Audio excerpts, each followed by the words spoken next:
another Sunday morning Samoflange. That hurt. Ooh. I'm Matt. I'm Benjamin. Yay! Yay! All right, so Good. Always feels good to be in this chair. Telling you what, even when this chair is so uncomfortable. I'm sorry. Just kidding. I need a better chair. We reviewed Picard season 1. We did. And hated it. Hated it. Despised it. I don't know if you ever finished it.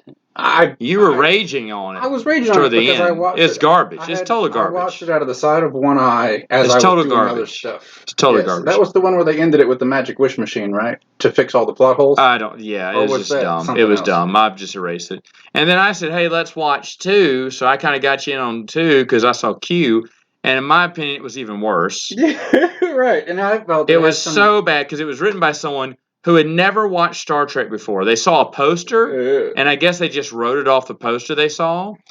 Like, I had to check with you because I thought, that's not how Picard met Guinan.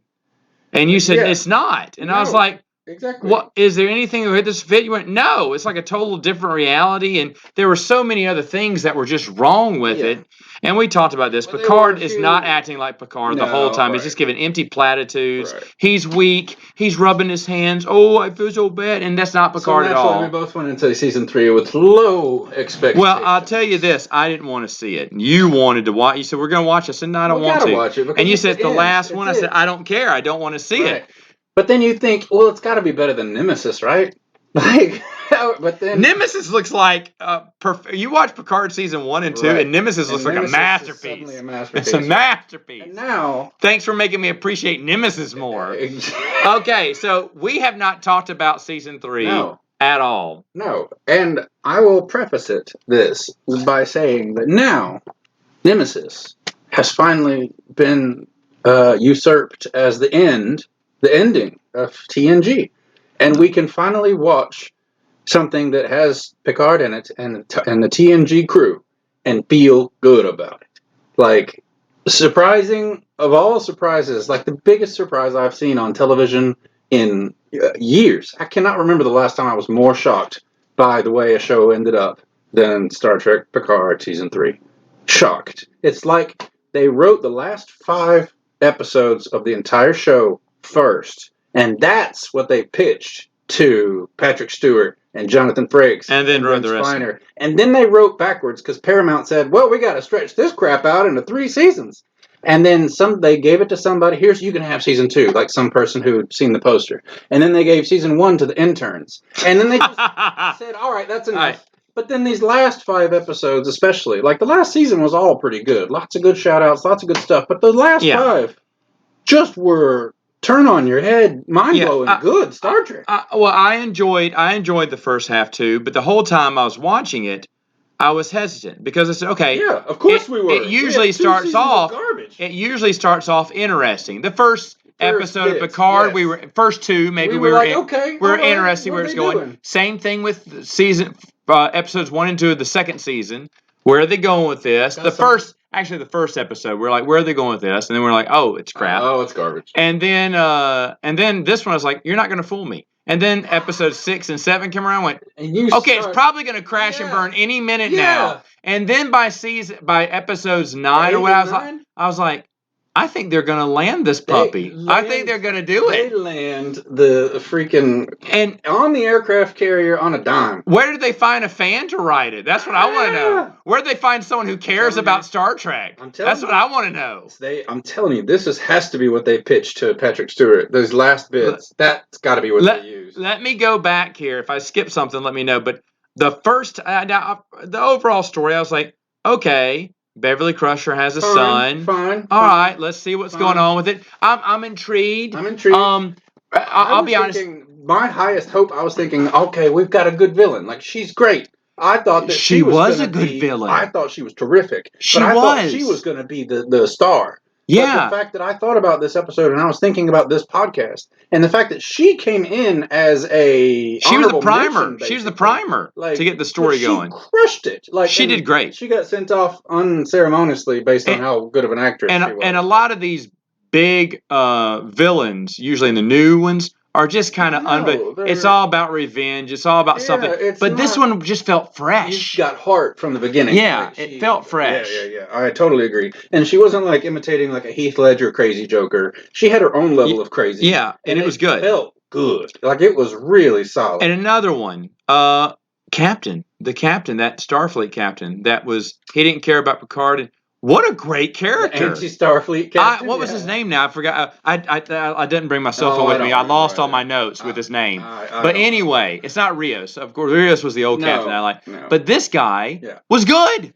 He was all right. And spoilers. Yeah. I'm just going to say spoilers. Yeah. All the spoilers. I was sad to see him die. Really? A new character. I mean, how did they create a new character that I actually cared about? Well, no, but he was cynical, but for a reason. Well, yes. But for a reason. He was practical. Good storytelling. But for a reason. You have to have an antagonist. And you are right. That's the second part. You have to have an antagonist who has an actual purpose to be an antagonist. And it wasn't one of those, oh, the enemy of the enemy is my friend now, so now we're friends now. No, it's like, you got us into this. Right. You killed us, Picard. I love that. They did rehash a little bit of the Wolf 359. Like, we've seen that before. We've seen that before. Unfortunately, they took Avery's story and inserted there. From the best episodes. They pulled from good episodes. He's an engineer, but that he never really came on it, because even when he begrudgingly gave Riker command, he didn't want to,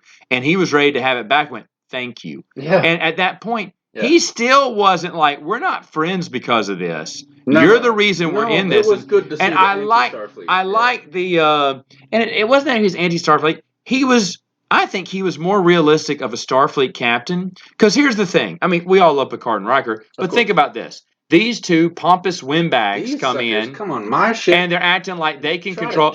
You should be wowed by them. Yeah. And if it was my ship, and I already knew that, I felt Picard got off easy by being aboard once and killing all my. He was the only one to make an escape. His survival story.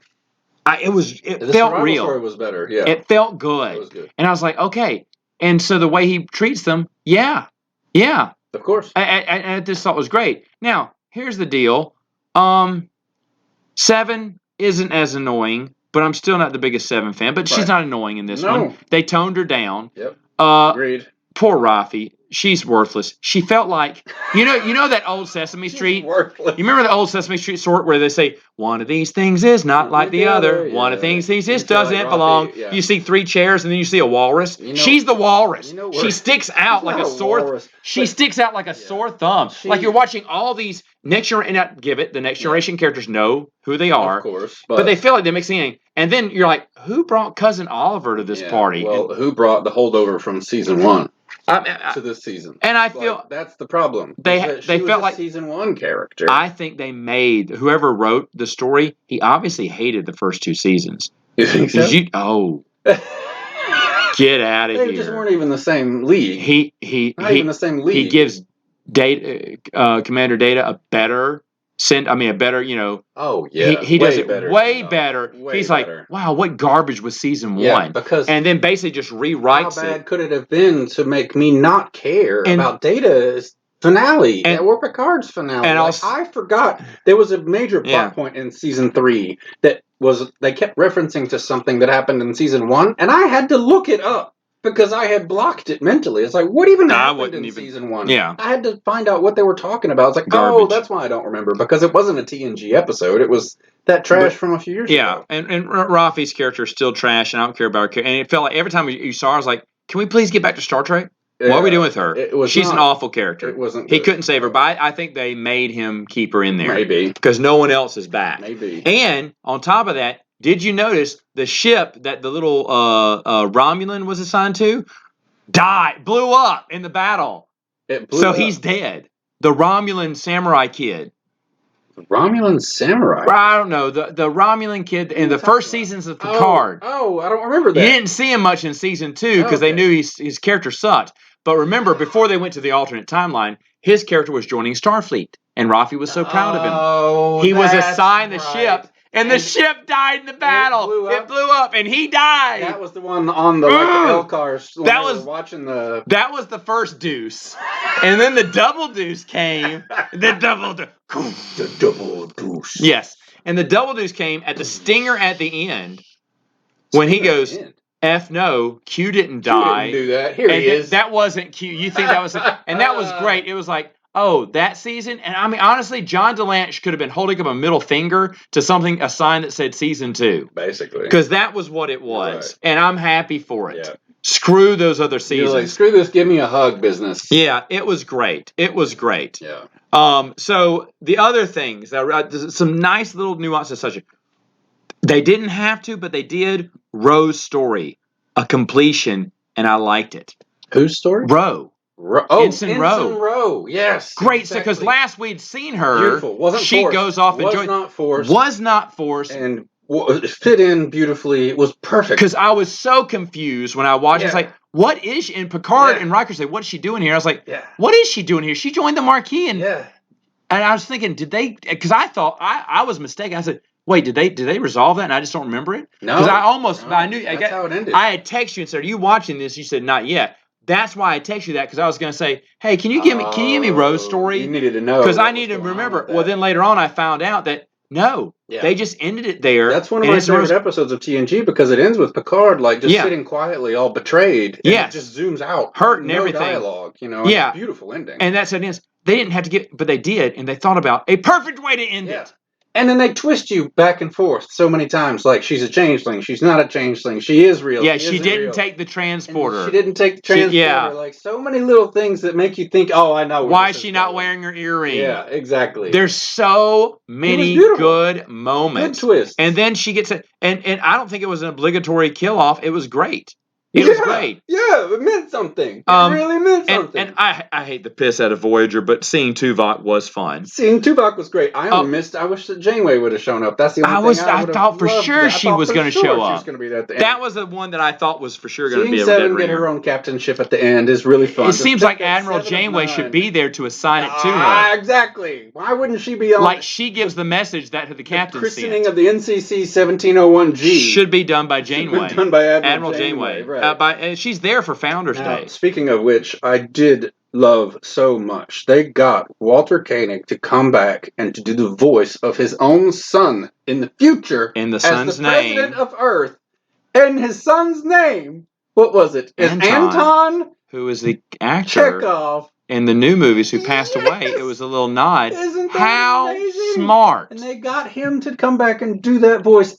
And how smart. On top of that, they mimicked the President of Earth's speech from Star Trek 4. Yes, you got it. Immediately. Yes. No, because here's the thing. Because there were several moments when I had to get up, pause, and get up. And then that was one of those, because I need to come back to this pause moment, which I'm sure you know exactly what I'm about to tell you about. Because I know. They texted me, and it was so funny, because I didn't say anything. You didn't say anything. So I'm going to come back to that one. But another moment like that, where I had like gotten to a good bit, and I was like, okay, I need to get something to eat, or I need to go to the bathroom, whatever. And I hit pause, and I heard the first 2 words of it, and of like what Walter Koenig said. And then I stood up and I was like, oh, they better say do not approach Earth. I cannot wait. And as I was getting my food or whatever, I was thinking of Star Trek 4 and the speech that the president says when the whales, the probe is showing up. And I thought the whole thing through in my head. And by the time I sat back down, I had this huge grin on my face as he just said the exact speech from movie 4. Like, are you kidding me? That is flawless. And it's flawless because he is an actor from the first movie. Fourth movie. So to bring that, to fold that in is such a non-forced too. I mean, it was beautiful. It was like, hey, if you're and now here's the thing, it comes in layers. Yes. Because if you're an average Star Trek fan, you know that's the voice of Chekhov. Yes. If you're into the new stuff, you know that you get the Anton one. Yes. But if you listen to the whole script, then the hardcore fan just crap themselves. The hardcore fan starts quoting it along. And I love that layered Easter egg. Yeah. There's more into it if you keep peeling it back. I'm glad you called that. That is such a smart scene. It's brilliant. And I don't think most people know. Simple. I think they just think, I think everyone, I don't know, I can't speak for everyone, No. but I think everyone said, "Oh, that was Chekhov. That's nice." Right. And that's his son. Okay. And that's fine. And that's There fine. are probably things and layers that I missed. I'm going to have to go back and read. Oh, I guarantee you I missed. Because once I saw that, and once I saw a few other things they were doing, I was like, what did I miss beforehand? Yep. Now. No, exactly. What perked me up was the first moment when I was like, oh my God, that was her. Is when Rafi finds out who the Red Lady is, and she sees the statue up there, and she goes zooming off to the training place and finds the statue, and you zoom in at the name, and it took me a second. I looked at the name. And yes, you got it. I was like,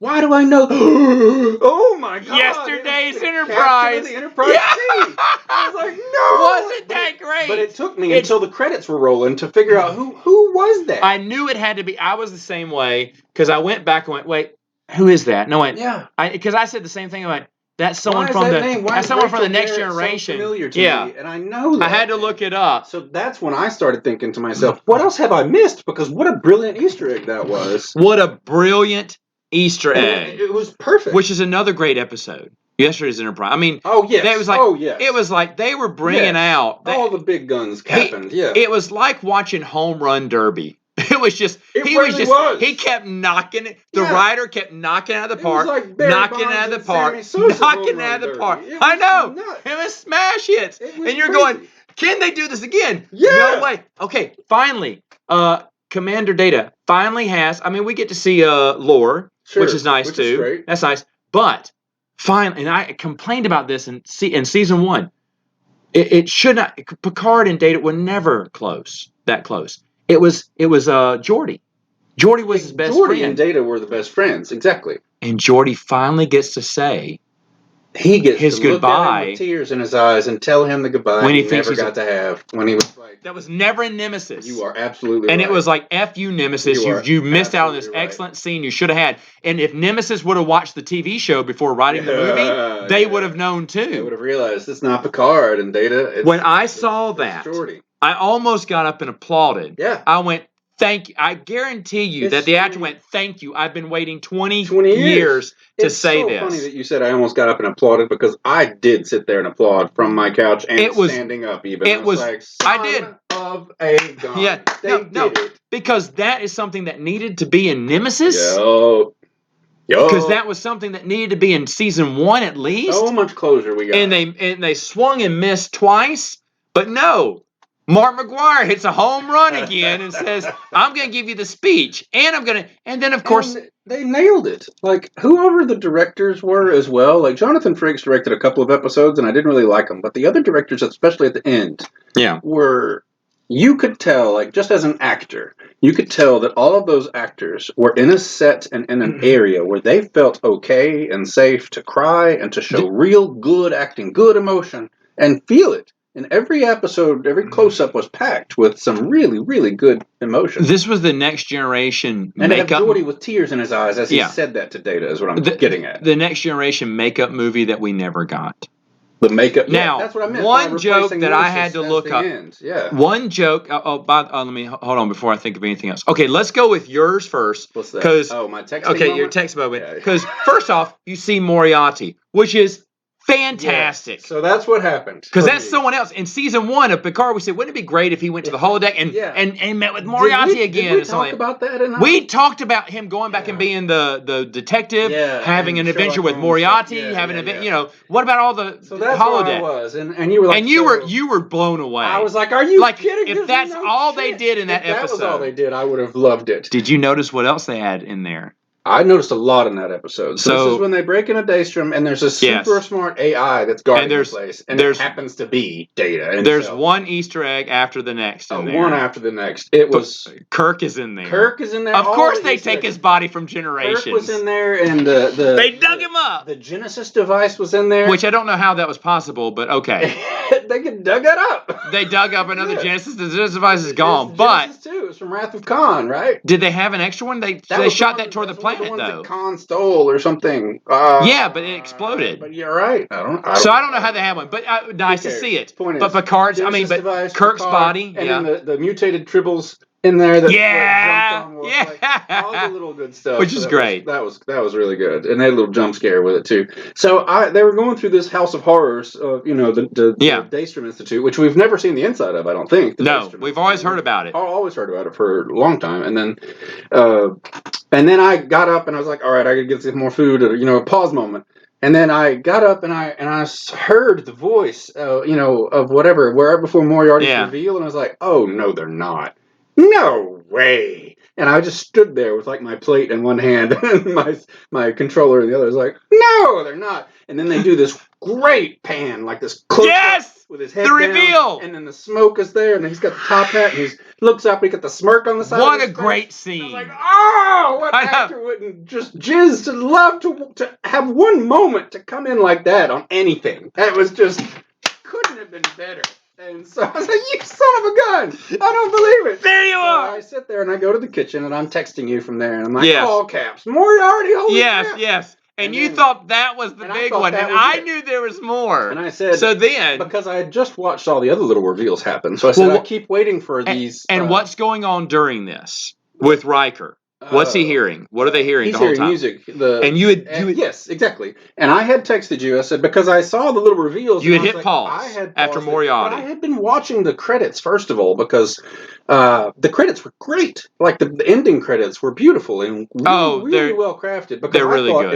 At the very beginning, at the end of episode 1, I was watching all the little Easter eggs that were in the ending credits, and I love they kept the 47 references the whole time, because you know that they keep referencing the number 47 throughout TNG and DS9, and that's a running gag that they do, and that Picard's code is 47 Alpha Tango, which was his code to blow up the Enterprise E, his self-destruct code. So anyway, there's 47s all over the LCARS menus and everything else. Exactly. And then there were like random music notes and everything. And this is one of my notes that I made on my phone, is that my music director would have been ashamed of me because I paused it on those music notes, and I was sitting there and it took me forever to just in my head figure out what the heck. Because at first I thought, oh, maybe it's the Star Trek theme song, and I'm like, and I started playing it. I was like, that doesn't fit.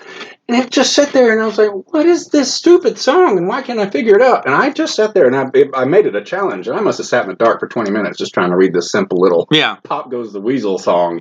And then as soon as I heard you it, text me. And I was like, oh my God, it's like a callback to Encounter at Farpoint. But you said, I keep waiting for Data to I think show it's popular, but the only thing I can think about is this was the song that saying Riker and the first, and you called it right before, and then I was like, shut up! And like that was where I had paused. It was on Moriarty's face. Yeah. And then you hit play, and like 10 seconds later, Data shows up, and then that song starts play the playing. scene, and I was like, you've got to be kidding! And they show you the scene, and it's just like boom. And then they showed the back clip, and you went nuts. And I was all caps texting you at that. And then the guy hit another home run. Yeah, it was terrific. I mean, that's a fall out of your couch. Like, really wow, what is? I mean, terrific. Honestly, they should get that writer, line up the writers for seasons 1 and 2, and have the writers from season 3 slap the taste out of everyone's mouth who wrote for seasons 1 and 2. Honestly, seasons 1 and 2, they can go get coffee for the writing staff of 3 from now on. You know what? No, don't get coffee. I'm afraid you would screw it up. So you just sit there in your little corner. Seriously. No, it's like they made the best stew possible out of the best moments of TNG. What was the other one that I had missed? All the ships at the ship museum was really great to see. Yes. Like putting a cloaking device on a Federation ship was great to see again. Like, done that in DS9 for the Defiant, of course, and they did that in the finale of TNG, but that was an alternate timeline. Yeah. And so to actually see it, be jury rigged into the Enterprise F, or the Titan rather. And obviously there was a lot of DS9 at the beginning. That's what I loved. So much DS9 was in it. That's DS9 amazing. Lore. I never thought I'd see the DS9 TNG hybrid combo we've been needing. And help me here. The only one of the old Prime shows I never saw was Enterprise. Yeah. The prequel. I didn't see anything in there unless one of the ships was there. Or maybe something with Captain Archer was mentioned. I don't remember any call-outs. I don't remember. Not that you have to have them, but because this show is so smart, I wouldn't put it past them to put in a call-out that I probably was too stupid to miss. But they are. Yeah. I feel like I would have caught something. But I did not. There's one that I knew, because there's one where they say, we don't have the Enterprise F anymore, and Worf says, that wasn't my fault. Right. I had to look that one up. I did too. Did you know? I did not. Okay, so supposedly, and I could get this wrong, but I understand it was a in-canon book? I don't know. I read it and I was like, okay. Where Picard, went up to Admiral. There's a book from the TV show. I read it just to prove to myself that I shouldn't know what that was about. And I was like, okay, I haven't seen that or read that either. But Worf took over as Admiral, as captain of the Enterprise, and I guess wrecked the F or whatever, and then ended the Enterprise run at that point. But either way, I didn't know. What a nice little Easter egg for new fans too. No, agreed. I think it was only Lower Decks or something too, which I haven't seen. I don't know. And again, I could be wrong on that. But if I understand it was in a book, but I don't know. Either way, though, I love call-outs like that. And you have to say that it was almost like holding... when you have to go to the bathroom on a very long trip and you finally get to let go, and there's a relief of happiness, the euphoria. Relief, the euphoria, and that's exactly what you get when they turn on the lights of the Enterprise D. Oh my God. That was when I stood up and applauded. They got me with it. I didn't expect it. Like something had distracted me enough. It was David Copperfield making the Statue of Liberty disappear and reappear all at once. It was fantastic. And he said, and you can thank the Prime Directive. And I was like, that's right. You wouldn't leave the ship on the... And here's the thing. Because they dug it up. He said, we're not ashamed to have the old look. There's nothing wrong. All the new Star Trek ships, ever since J.J. Abrams, every starship on the inside looks the same. Like a race car. Looks the same. All the same. Silver, gray, black, black. But the door opening, Enterprise D comes out. You've got the OG MVP crew on board. Riker, I missed that voice. Oh my God! Yes, he said, I missed that voice. It was so many beautiful, I have missed that voice too. So touching. So beautiful. And the thing is, that's still the best look. That's one of the best looking Enterprises. All the new stuff, that one feels like, and that Star Trek was meant to be an exploratory ship, a home, and it feels like a home. It doesn't feel cheesy. It doesn't feel gaudy. He said, no apologies. We're going to make it look just like it did in 1989. Amen. And yes. And exactly. And the Enterprise G looks like a hybrid of Voyager and... they went back with a new look. But it's like an Intrepid class almost. And it was interesting. Okay. But I liked how, because the Intrepid class was the first one that could get up to warp 9.99 or whatever, and that's the reason Voyager was able to go, as a deep space exploration vehicle.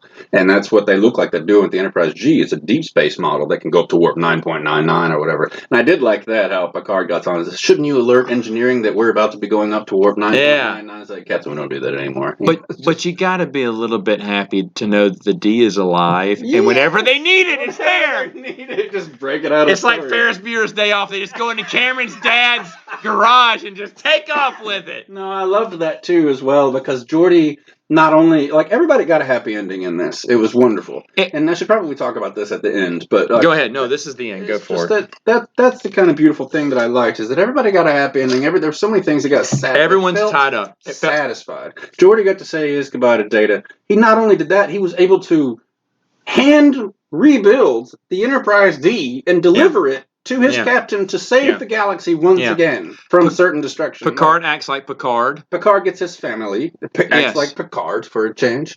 Beverly gets her family, How'd you like the ending?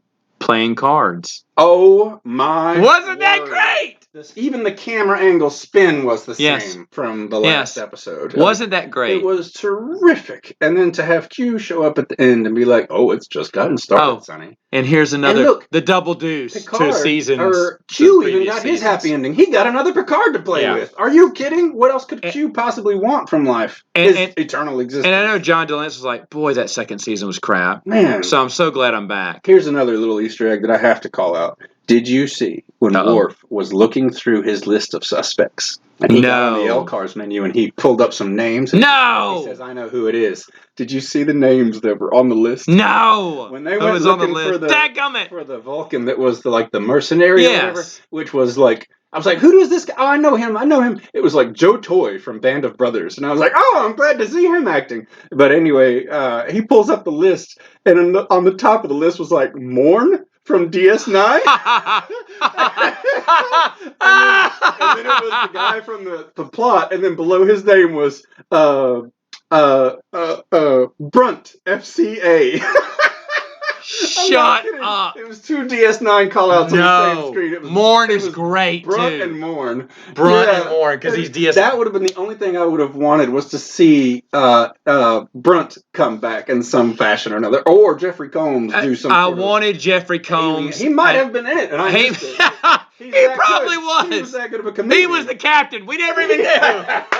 Unbelievable. He could have been it. Honestly, he probably, I didn't check for him, but he should have been in it if he wasn't. Everyone got their happy ending. This is what I was writing. Listen, yeah, Dave got to be human. He got to have emotions permanently. Good. Geordi got to rebuild and provide the D for his crew. Yep. Picard got his family. Worf got to be a true Klingon warrior. Seven gets her own ship. Everybody got, even Q got his happy ending. Riker and Deanna Troy tie it up. They're fine. They moved to the city. Again. They don't go in that country house. Yep. They both hated it. They so both there you hated go. it. It was beautiful. Because season 1, boom! Another middle finger, because they don't live out in the woods and create nature's pizzas.